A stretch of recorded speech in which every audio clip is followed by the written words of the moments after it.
Okay, Mr. How you say your name again? Jakar. Jakar. Yeah.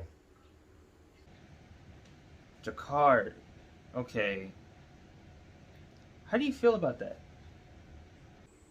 How I feel about it? Well, it's a unique name. Some might say for a unique person, Mm-hmm. Uh, it. I'm third generation with the name. It's been passed down for like three generations. So my father and my grandfather both having Jakar in their first name. It's also a pretty fairly expensive fabric. So Ah, interesting. Okay, okay. I can't complain. I really can't. It's it's whatever. That's good. I'm glad to hear that. That's a good mindset to have, actually. Let's move on to what you said about Twitter. Oh, oh man. Yeah. So you said you've been canceled on Twitter a good bit amount of times. Is that correct? Yeah, the attempt was made. And if I remember correctly, to be canceled is a group of people that think you are deserving of being kicked off a certain platform for whatever reason. Am I correct? Well, yes and no. It's more of like they call you slurs until you decide to leave the platform or stay and take the abuse, or your your account just gets deleted. You know, it's one of those three things. Or uh, until you do a apology for being different.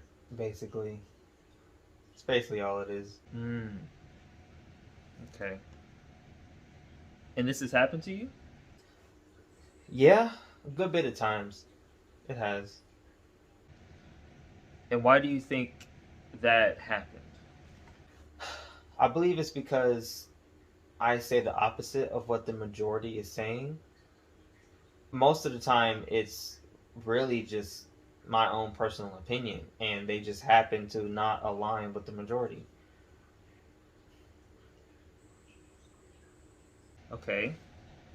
I noticed you said most of the time. Are there times where you say something and you don't actually believe it, but you still say it anyway? Why is that? Is that to upset them or what? It's not necessarily to upset them, it's more of like to get them to think for themselves instead of thinking based on the environment that they grew up in. It's more of like start thinking more independently. And I basically, by me being the devil's advocate, so to speak, I get them to think about something that I give them an alternative, basically, on how to think. Because to me personally, life is not black and white. Life is gray. Life is complicated. So why should we treat other people as if life is black and white? Because it's not. It's more. There's more context to everything, and we will never know the context of things. Not unless we were there the whole time, which 99% of us weren't. You know. Okay. Do you believe there's an underlying reason as to why you do such things? Well, of course, there is always an underlying reason,